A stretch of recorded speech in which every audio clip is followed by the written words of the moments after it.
કહેવાય છે કે વ્યક્તિ પાસે ગમે તેટલો રૂપિયો હોય, પરંતુ જો સુખ શાંતિ ના હોય તો પૈસો તેનો કોઈ કામનો નથી. અવારનવાર આપણે સુખી સંપન્ન પરિવારમાં ઝઘડા, આપઘાતના કિસ્સા સાંભળતા હોય છે.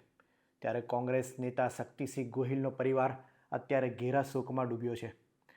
અમદાવાદના જજીસ રોડ પર એક સોસાયટીમાં શક્તિસિંહ ગોહિલના સગ્ગો ભત્રીજો રહેતો હતો અને પોતાની પત્ની સાથે જીવન નિર્વાહ પરિવાર કરતો હતો. તે દરમિયાન અચાનક ગઈકાલે એક દુઃખદ સમાચાર સામે આવ્યા છે. યશરાજ ગોહિલ એ પોતે રાત્રે પોતાની રિવોલ્વર, લાયસન્સવાળી રિવોલ્વર પોતાના પાસે હતી, તે રમતમાં ફેરવતા હતા. આ દરમિયાન અકસ્માતે તેમના પત્ની રાજેશ્વરીને ગોળી વાગી ગઈ હતી અને ત્યારબાદ ગભરાયેલા યશરાજે તુરંત જ 108ની ટીમમાં ફોન કર્યો હતો. 108ની ટીમ થોડીક જ ક્ષણોમાં ત્યાં ઘટના સ્થળે આવી પહોંચ્યા હતા અને તેમના પત્નીને મૃત જાહેર કર્યા હતા. આ ઘેરા શોકમાં યશરાજે ત્યારબાદ 108ની ટીમ જ્યારે બહાર નીકળી ત્યારે પોતાના લમણે ગોળી ઝીકી આત્મહત્યા કરી છે. આ ઘટનાની સમાચાર મળતા શક્તિસિંહ ગોહિલ પોતે ઘેરા શોકમાં વ્યાપી ગયા હતા. આસપાસના લોકોને ઘટનાની જાણ થતાં તેમણે પોલીસને ફોન કર્યો હતો અને ત્યારબાદ કોંગ્રેસ નેતા મનીષ દોશી અને અન્ય નેતાઓએ મૃતક પરિવારની મુલાકાત લીધી હતી. આ દરમિયાન મનીષ દોશીએ શું કહ્યું સાંભળીએ.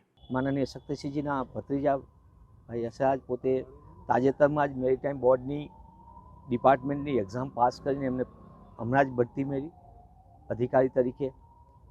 યુવાન મહેનત કરતા તે પોતે યુપીએસસીની પણ તૈયારી કરતા હતા અને એકદમ સુખી પરિવાર, આનંદિત પરિવાર.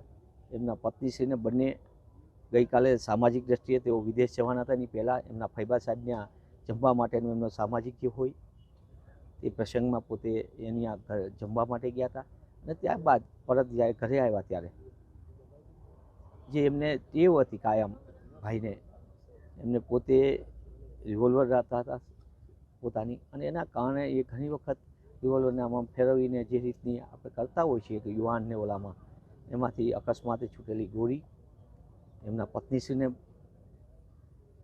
ગળાના ભાગ ઉપર વાગી અને જે વાત એમને પોતે જ આ બધી ઘટના એટલે તરત જ તુરત જ એમને 108ને જાણ કરી. 108ને ફ્લેટનું લોકેશનમાં કાંઈક ઓલી હતી, ફરી એમને ફોન કર્યો એટલે એવો પોતે નીચે લેવા પણ ગયા એનઆરએ ટાવરમાં અને જ્યારે 108ની ટીમ આવી ત્યારે એમને એમના પત્નીશ્રીને નિધન થઈ ગયું હતું એટલે નો મોર કીધું. એના કારણે એમને આઘાત લાગતા એમને પોતે પણ એ જ રિવોલ્વરથી પોતાની ઓલાથી પોતાનું જીવન ટૂંકાયું. ઘણી દુઃખદ બાબત. 108ની ટીમે એમને રોકવાનો પણ પ્રયત્ન કર્યો. એમના પરિવાર ઉપર આ વજ્રઘાત છે. એમના પરિવારમાં એમના માતુશ્રી પણ એમની સાથે નહીં રહેતા હતા એનઆર ટાવરમાં જ અને થોડા સમયમાં જ એમનો પાસપોર્ટ રિન્યૂ થઈને એમના પત્નીશ્રીનો કે એમનો એના બાબત ચાલતું હતી અને તેઓ વિદેશ હમણાં ફરવા પણ જવાના હતા બંને પતિ પત્ની.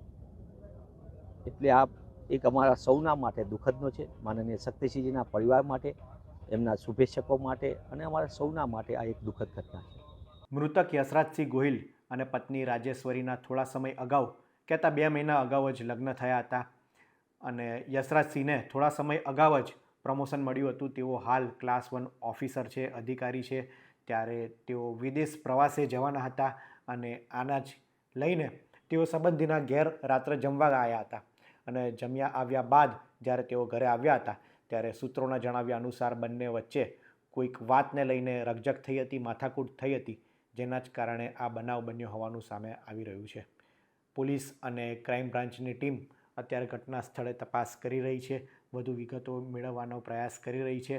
શક્તિસિંહ ગોહિલને આ સમાચાર મળતા તેઓ પોતે પણ ઘેરા શોકમાં ડૂબી ગયા છે. મનીષ દોશીએ, કોંગ્રેસ નેતાએ પણ આ વાત કરી છે.